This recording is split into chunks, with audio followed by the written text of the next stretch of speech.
En Raíces, el programa sobre migraciones que Radio María emite en la tarde de los sábados. Hoy queremos conocer las actividades de una organización de atención social que desarrolla su actividad en los municipios de Fuenlabrada y Alcorcón, en el sur de Madrid. Para ello tenemos con nosotros a Raquel Rodríguez, psicóloga y directora. Raquel, buenas tardes y gracias por acompañarnos. Buenas tardes, Ángel. También está Milagros Chacra, psicopedagoga. Milagros, buenas tardes también para ti. Buenas tardes. Y por último tenemos a Carolina Castro, una psicóloga jovencita que va todavía con la L, pero que tiene mucho que contar. Gracias por venir, Carolina. La Asociación San Ricardo Pampuri trabaja muchísimo con emigrantes y tiene una serie de programas que nos van a ir desgranando nuestras invitadas en esta tarde de sábado. Raquel, comencemos por la acogida. ¿En qué consiste este programa de acogida? Bueno, la asociación cuenta con una red de pisos de acogida para personas que están en exclusión residencial, personas sin hogar, de la cual pues gran parte de los participantes, de los residentes en estos pisos son personas migrantes. La procedencia es variada porque tenemos presencia en muchos países, pero fundamentalmente de Marruecos, de países de Latinoamérica como Colombia, Perú, es lo más habitual. También hay personas españolas, pero bueno, es mucho menos destacado, ¿no?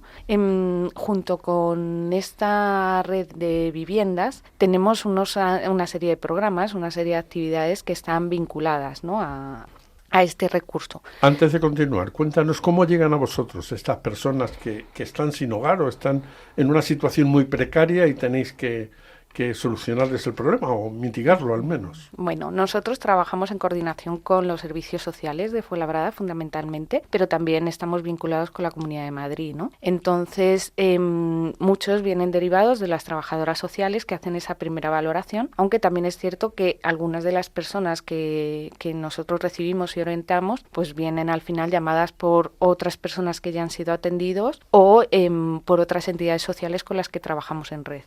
Y nos hablabas de los programas adheridos a esta iniciativa. Cuéntanos. Bueno, pues si hablamos de personas migrantes, lo primero que tenemos que pensar es en la barrera idiomática, ¿no? Entonces, para nosotros es fundamental la formación en español, que sobre eso Mila seguro que tiene mucho que decir, porque ella es una de las principales técnicas que trabajan en esto, pero también la cultura general, los valores europeos y lo que es la primera acogida en el país de destino. Y luego tenemos otra serie de formación habilitante que les capacita o les prepara para cuando ya puedan trabajar ellos. Volvamos a la acogida. En estos pisos, la tipología de personas que se incluyen en los mismos, ¿cómo son? ¿Son familias? ¿Son personas solas? ¿Son madres con hijos? Cuéntanos. Bueno, pues hablamos de que tenemos diferentes viviendas, entonces tenemos diferentes tipologías. Tenemos viviendas para mujeres solas, para hombres solos, también tenemos viviendas para familias monoparentales, para mujeres con hijos, y también tenemos una vivienda para familias completas. La tipología de persona, en general, hablamos de personas que son de un nivel socioeconómico muy bajo, ¿no? Personas que están en exclusión social grave o moderada y que están solas, ¿no? Aunque formen parte de su núcleo familiar, son personas que están solas, que no tienen una red de apoyo, que su nivel sociocultural es bajo, o sea, tienen estudios primarios y que no tienen una experiencia laboral en España y que a lo mejor en sus países, bueno, pues tienen una experiencia previa que aquí no pueden llevar a cabo. Con respecto al perfil, ¿qué más te puedo decir? En el caso de mujeres solas, pues sí que percibimos que hay más problemas de salud mental. En el caso de hombres solos, a lo largo de estos años, la experiencia nos dice que hay muchos problemas de adicciones o vienen de haber estado previamente en temas en prisión, son reclusos o tienen procesos judiciales abiertos. Y en los casos de mujeres monoparentales, pues son personas que, claro, al tener hijos dependientes de ellas, pues tienen esa carga familiar que les limita, ¿no?, a la hora de encontrar un trabajo o de tener mayor autonomía. en muchos casos, pues niños que puedan tener enfermedades, desde retrasos cognitivos o TEA o TDAH, y en algunos de los casos, pues mujeres, hemos tenido mujeres embarazadas y mujeres que recién han dado a luz, que todo ese vínculo con los hijos es, hay que trabajarlo con ellos, ¿no? Estas personas, cuando entran en vuestra casa, ¿qué plan se les plantea? Se hace un trabajo conjunto. No es un plan que nosotros planteamos. Es verdad que nosotros ponemos sobre la mesa la baraja de recursos que nosotros podemos ofrecer, o que a través de ese trabajo en red que antes te comentaba podemos ofrecer, pero se hace un plan conjunto. En eso, Mila, como psicopedagoga, crea con ellos un plan migratorio sobre el papel, o sea, algo que se ve de manera física y que ella nos puede explicar muy bien, porque es algo acordado, ¿no? Es algo donde tú ofreces los recursos o tú ofreces la información y ellos van creando su propio plan, ¿verdad, Mila? O sea, no es algo que se le impone, sino que ellos tienen que aceptarlo. Sí, los ayudamos, los acompañamos a crear un plan de vida acorde con la realidad y con las condiciones del país de acogida, que son bastante duras, como explicabas al principio en la introducción del programa. Y realmente la mayoría de los participantes que llegan a la entidad son personas que no imaginaban que iban a estar en exclusión social cuando decidieron migrar. Entonces, primero hay que hacer un trabajo con ellos de poner los pies sobre la tierra, entender en qué punto se encuentran y luego contarles las posibilidades que tienen para poder crear un plan de vida coherente, realista y que se pueda llevar a cabo, y acompañarlos en ese proceso. Lamentablemente no podemos acompañar a todos, tenemos recursos limitados, pero hacemos un acompañamiento muy cercano, muy humano. En estas personas, sobre todo en los migrantes, ¿echáis de menos esa red familiar a la hora de entrar en situaciones de exclusión social? O sea, ¿se echan falta que al haber venido de otro país no tengan esa red que les pueda acompañar o que les pueda ayudar? Por supuesto, imagínate, para cualquier persona, para cualquier familia en el siglo XXI que trabaja, es súper necesario el apoyo familiar, ¿no? El contar con los abuelos, el contar con una red de amigos que te pueda apoyar. Y sin embargo, pues en los casos de personas migrantes que atendemos, esa sensación real de soledad, de no poder contar con nadie, lo tienen ahí, ¿no? Y entonces a lo mejor les sale la posibilidad de una entrevista de trabajo, pero no saben qué pueden hacer con sus hijos, o necesitan unos zuecos y no saben quién se los puede prestar. Entonces trabajamos mucho en las diferentes actividades que tenemos, pues en el grupo de madres que tenemos los viernes, o en los grupos de habilidades sociales o de estimulación cognitiva con migrantes mayores. Trabajamos mucho el grupo,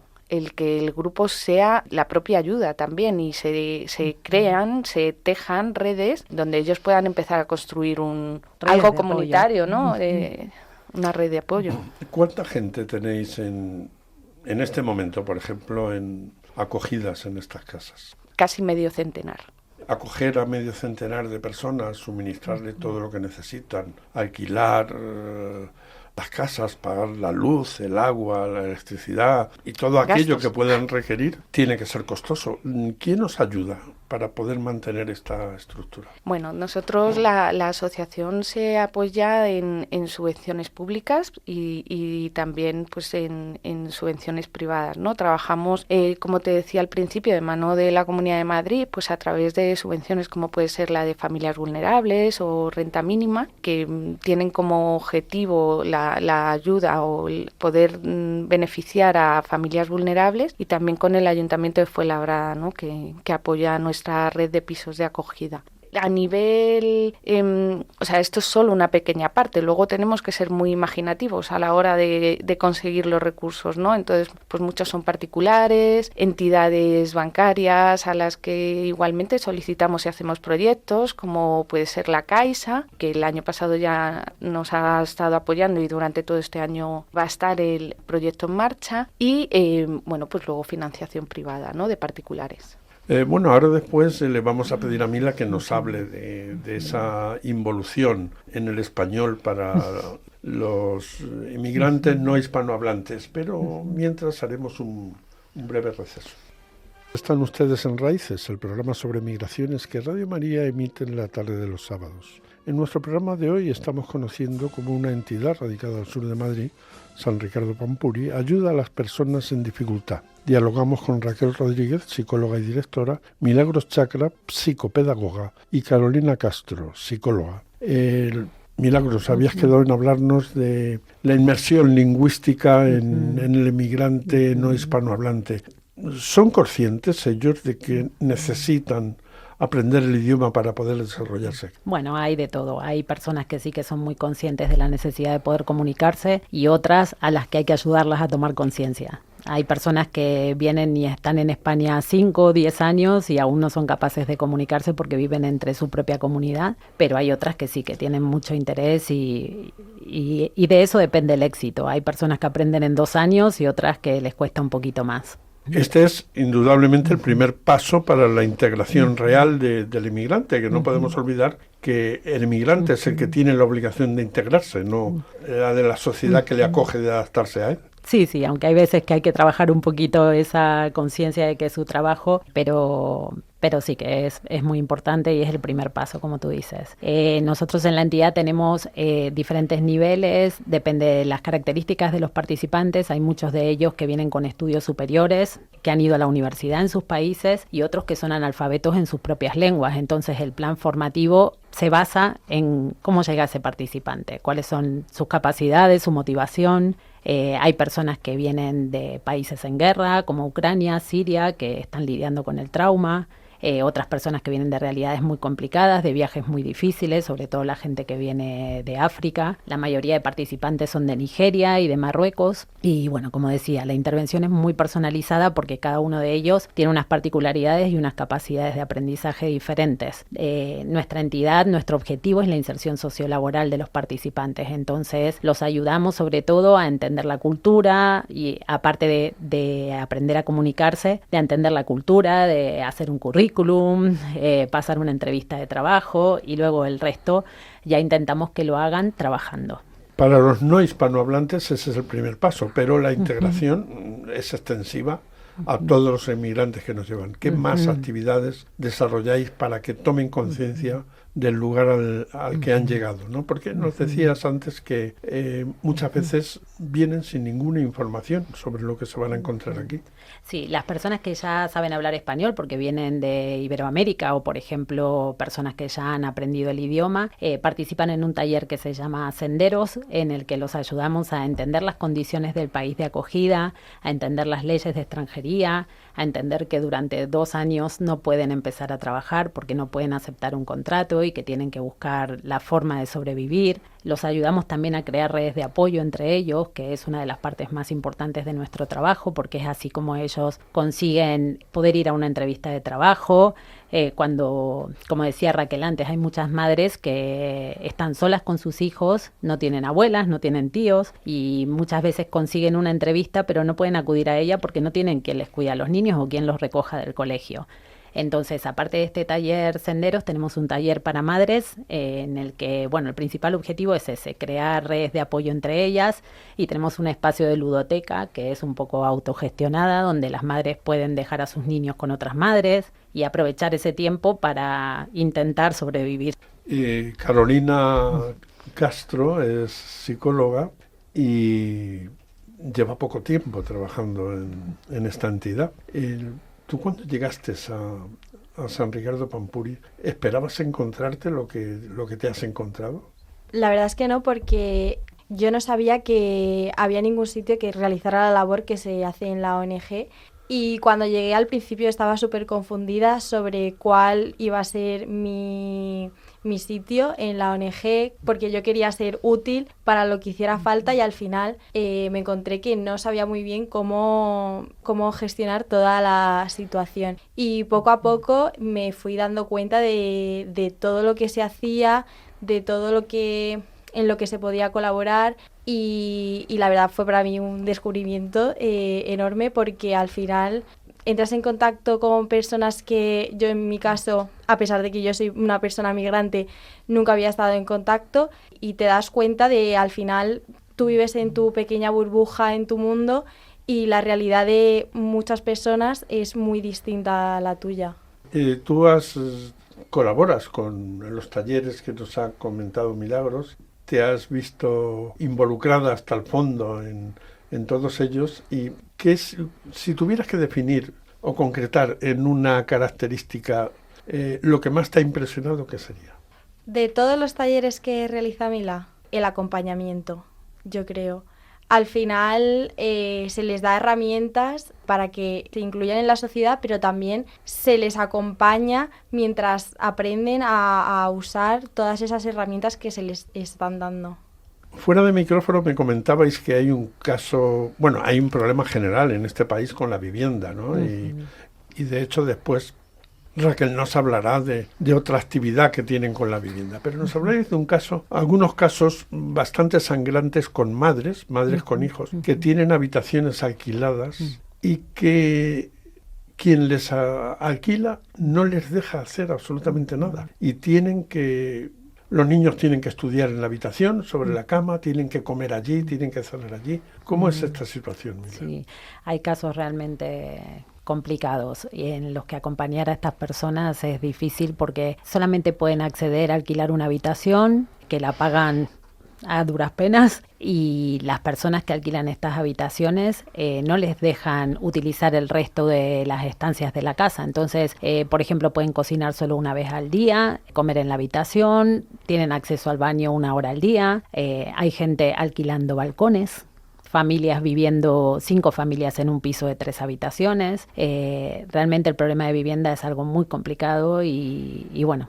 no podemos acoger a todos en las casas que tenemos. Y con estas madres tenéis una iniciativa en ciernes, ¿no? Cuéntanos cómo va a ser. Bueno, estamos intentando crear una especie de comedor para que ellas puedan venir a comer a nuestra entidad. En la entidad también durante los mediodías comen las personas acogidas en la casa de hombres y en la casa de mujeres solos. Y bueno, después de Semana Santa queremos ver si existe la posibilidad de una entidad que nos ha ofrecido donar menúes escolares para poder ofrecerles a ellas el espacio de comer juntas y luego hacer los deberes con los niños por las tardes, que tenemos también un programa de apoyo escolar. Entonces, bueno, eso les solucionaría mucho el día a día a estas familias. Carolina, si tuvieras que hablar de una persona con las que te has encontrado, uno de los usuarios de estos emigrantes o españoles que te haya impresionado, ¿qué caso nos contarías? La verdad es que hay para elegir, porque hay un montón de casos que me resultan interesantes, pero yo destacaría en concreto, o al menos lo que más me ha impactado, es la gente que no se deja ayudar. Al final intentamos ayudar a todo el mundo y que todo el mundo esté lo mejor posible, pero al final hay personas que por mucho que tú le quieras ayudar, no se dejan ayudar, y para mí eso es lo que más me ha impactado. Pero también tendrás algún caso positivo de gente que se supere y que luche a fondo. Cuéntanos. Claro, sí. Para mí hay un montón. Por ejemplo, ahora mismo se me ocurre una señora rumana que ha pasado mucho tiempo intentando buscar trabajo porque además tiene una discapacidad, y hace unas 2 semanas la llamaron, que la habían contratado. Fue una alegría enorme y al final lo ves y piensas, jope, es que merece la pena todo lo que se está haciendo. Mila, ¿tú tienes algún caso? Bueno, sobre todo... Sí. Hablemos en positivo. Sabemos que hay muchos, siempre hay un mantra que tiene parte de verdad, como todos los mantras, de que muchas veces la gente en situación de vulnerabilidad lo que busca es acomodarse y que le den una paguita.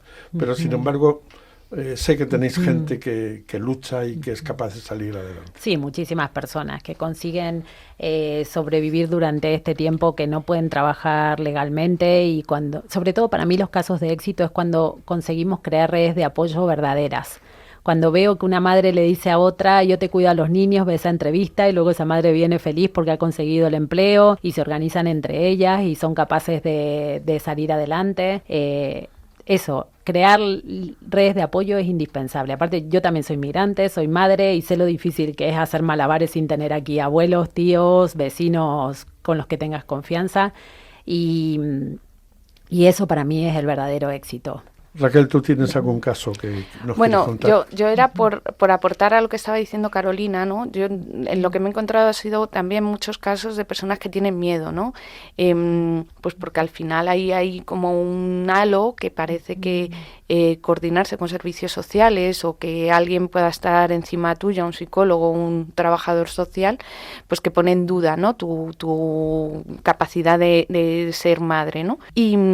Y para mí, pues casos de éxito son personas que a lo mejor están viviendo en infraviviendas, ¿no? En un salón, en una nave, en un local, y que por miedo, pues al principio rechazan esta posibilidad de entrar en la casa de acogida y al final, pues estoy pensando en alguien a quien he atendido esta misma mañana, ¿no? Al final deciden confiar y darse cuenta de que, bueno, pues que no era vida, ¿no? Lo que estaba ofreciéndole a sus hijos, y que entrar en una casa de acogida es dar la mano a alguien que por lo menos no es solo un techo, sino que es un acompañamiento, es una lanzadera a mucho más, ¿no? A poder formarme mientras tanto y tener una garantía sobre mis necesidades, ¿no? Pues enseguida retomamos hablando de esa oficina de vivienda y hablando de empleo, que es un aspecto fundamental. Es el programa sobre migraciones que Radio María emite en la tarde de los sábados. En nuestro programa de hoy estamos conociendo cómo una entidad radicada al sur de Madrid ayuda a las personas en dificultad. Dialogamos con Raquel Rodríguez, psicóloga y directora de la entidad, Milagros Chacra, psicopedagoga, y Carolina Castro, psicóloga. Raquel, antes de hablar de la oficina de vivienda, habéis apuntado en el diálogo anterior que tenéis también una ludoteca y una ayuda al estudio. Cuéntanos cómo es esto. Bueno, tú antes nos comentabas, ¿no?, que las dificultades que tiene o las barreras que tiene el estar solo en el país, ¿no? Entonces, una de las principales es el poder conciliar. Bien para hacer formación o bien para poder trabajar. En ese caso, como nuestro objetivo es la atención integral a toda la familia, decidimos crear, con el apoyo de una subvención, una línea que hay de corresponsabilidad en IRPF, en Comunidad de Madrid, decidimos crear una ludoteca, también un espacio de día sin cole, como es ahora en Semana Santa, y el apoyo escolar, ¿no? Y bueno, pues se hace también con profesionales, con técnicos, y tiramos también mucho de voluntarios y de la propia autogestión en los momentos en los que se puede ofrecer esta oportunidad. O sea, es una actividad que se dirige a los niños, pero para favorecer que las madres puedan desarrollar sus actividades sin problemas. Se busca, por una parte, el refuerzo escolar, el éxito escolar, ¿no?, la mejora del rendimiento, pero está también muy enfocado al aumento de la creatividad, a la promoción de la lectura, al contacto con las artes, bien sea la música, bien sea las habilidades artísticas, pintura, etcétera, ¿no? Y lo que intentamos es una manera de que el cerebro crezca. No solo en las habilidades escolares, sino en la motivación hacia el arte. Pasemos a la oficina de vivienda. La vivienda es uno de los grandes problemas de nuestro país en estos momentos. ¿En qué consiste vuestra actividad? Bueno, la vivienda es un reto a nivel universal, podríamos decir de Europa, pero es que creo que de gran parte del mundo, y es un sufrimiento que está muy invisibilizado, ¿no? Todos tenemos esta preocupación de qué pasa con la vivienda, que no hay viviendas de alquiler o las habitaciones están muy caras, pero en los casos de personas migrantes o de población vulnerable se multiplica, ¿no? Se multiplica por 5 o por 10, pues desde las situaciones de hacinamiento, de discriminación a la hora de alquiler, o simplemente que no sean capaces de reunir los requisitos para poder entrar, ¿no? Entonces, bueno, pues desde la oficina de vivienda que tenemos en la Asociación San Ricardo Pampuri, trabajamos mano a mano con las personas que se encuentran en situaciones de exclusión residencial, que tienen que salir de esas viviendas pues porque el casero les ha pedido recuperar la vivienda, o van a sufrir un desahucio a corto plazo, o que las condiciones de esa vivienda no reúnen las condiciones mínimas de habitabilidad, y les acompañamos en la búsqueda de una nueva vivienda. Desde la entidad se hace una prospección en inmobiliarias, en terratenientes, pues para buscar facilitar de alguna manera el acceso a esa vivienda, pero bueno, ya te puedes imaginar que es igualmente muy complicado el trabajo que se hace allí. Entonces, esta oficina de vivienda la lleva fundamentalmente una técnica que es psicóloga, porque partimos de una base anterior, y es la reestructuración cognitiva del análisis de la realidad, de lo que la persona puede acceder o de lo que para esa persona sería justo, pues porque ya tengo una nómina o ya he trabajado mucho para poder alquilar una vivienda, ¿no? Y ahora resulta que el mercado no me da acceso. Todo este trabajo se hace desde una metodología de reestructuración cognitiva y de análisis. O sea, en resumen, convenciéndoles de que a lo mejor se tienen que ir más al sur para poder encontrar una vivienda que se puedan más permitir. Al sur, más al norte, más al este. Más a donde sea. Más a donde sea, pero que hay que no repartirse. En las grandes ciudades. Sí. Bueno, para terminar, el punto nuclear de las actividades de la entidad, que es la ayuda al empleo. Todo lo que nos han contado nuestras invitadas gira en torno a la ayuda de empleo, que es el nexo que les une a todas las personas que atienden. Cuéntanos, Raquel, de cómo afrontáis el tema del empleo. Desde el origen de la asociación, que ya tiene 25 años, este ha sido el ADN, ¿no? La búsqueda de empleo, la inserción sociolaboral. Nosotros facilitamos una búsqueda activa de empleo, les damos herramientas, como decían antes las compañeras, a la hora de crear currículums, afrontar entrevistas, pero también trabajamos las habilidades sociales y las habilidades laborales. Se hace un trabajo previo de motivación al empleo, porque hablamos de personas que son desempleados de larga duración, personas vulnerables a los que la apatía, la desmotivación ha calado. Y entonces muchas veces hay que trabajar desde la motivación y bueno, pues ahí aplicamos mucho el coaching motivacional. Antes Mila nos hablaba de la atención centrada a la persona o ese acompañamiento que decía Carolina, pero en la búsqueda de empleo pues trabajamos mucho desde la motivación para que de pronto de nuevo vuelvan a activarse, ¿no? Y mejorar su empleabilidad. Es un trabajo que se hace diario, al que dedicamos un montón de horas. También hacemos prospección, tenemos acuerdos con empresas para que las personas, para que las empresas nos faciliten ofertas de empleo. Estamos abiertos, yo esto lo dejo aquí en la radio, que todas las empresas que necesiten o tengan algún proceso abierto, pues nosotros podemos ofrecer candidatos y también para que hagan prácticas de esos cursos formativos que te comentaba antes, ¿no? Y bueno, pues fundamentalmente es eso. Carol, ¿añadimos algo? No, yo creo que lo has resumido muy bien. Tú, Carolina, sí te has implicado bastante en esta ayuda personal, porque cada una de las personas tiene siempre a alguien detrás que le va guiando por los pasos que tiene que dar para intentar salir de la situación en la que está. ¿Cómo es tu experiencia en ese trabajo?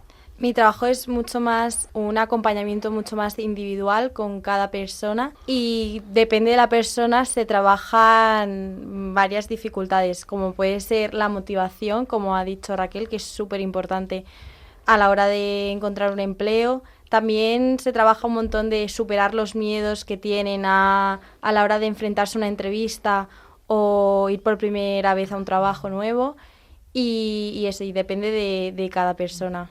Pero sí, hago como un acompañamiento mucho más individual y específico y sobre todo adaptado a las necesidades de cada persona. Muchas de estas personas que atendéis en el proceso de búsqueda de empleo tienen una dificultad adicional y es que no saben qué les van a poder ofrecer de alimentos a su familia por la noche. En Cuba, que es el país originario de Carolina, la gente dice que va a resolver, ¿no? A buscar qué es lo que va a comer ese día. ¿Vosotros cómo afrontáis, Raquel, esta necesidad que distrae muchísimo a la gente para que se concentren en lo importante que es salir de la situación en la que están? Bueno, nosotros hacemos un apoyo en garantía de las necesidades básicas. No vamos a decir solo alimentos, sino también ofrecemos cobertura con productos de limpieza y con productos de higiene, aunque fundamentalmente, ¿no? Todos nuestros esfuerzos son con el tema de la alimentación. Ofrecemos una alimentación casi equilibrada de manera semanal todas las semanas del año y esto supone que nuestros voluntarios, porque esto lo llevan fundamentalmente los voluntarios, las técnicas que trabajamos en la entidad, lo único que nos dedicamos es más al trabajo ese burocrático y de papeles, los voluntarios hagan un trabajo diario de recogida de alimentos, ¿no? Entonces, pues esta ayuda que viene de Banco de Alimentos, de empresas como, no sé si puedo decirlo, Sí, pero sí, por supuesto. Mercadona, Alramás, Panvida y otras entidades que han empezado a ayudarnos hace relativamente poco, BM y otros supermercados, pues nos ofrecen, ¿no? Entonces recogemos, todo esto tiene que ver ahora con la ley de desperdicio alimentario. Desperdicio, ¿no? La sí, ley del desperdicio alimentario. Entonces, bueno, pues ahí se da una segunda oportunidad y nosotros podemos dar un apoyo en carne, verduras, frutas, lácteos, aceites, pan, etcétera, ¿no? Por eso te decía casi equilibrada. Tenemos hasta alimentación ecológica porque tenemos un acuerdo con el Parque Agrícola de Fuenlabrada. Entonces, son alimentos de mucha calidad. Esto lo que permite es que la persona pueda centrarse en la búsqueda de empleo o en su formación y no tenga que estar pensando necesito un trabajo en situación irregular donde, bueno, pues al final me estoy arriesgando a que no me paguen, a que me pase algo, a que tenga un accidente, etcétera, ¿no? Pues queridos amigos, esto es a grandes rasgos, porque habría mucho que detallar dentro de todos estos programas, la realidad de esta entidad que trabaja en el sur de Madrid, en los municipios de Fuenlabrada y Alcorcón, y muy vinculados a los municipios, a los ayuntamientos, a los trabajadores sociales de estos dos municipios. Raquel Rodríguez, psicóloga y directora, Milagros Chacra, psicopedagoga, y Carolina Castro, psicóloga, ha sido un verdadero privilegio poderos tener aquí y os deseamos todo el éxito en esta impresionante labor que venís desarrollando en el día a día. Muchas gracias. Gracias.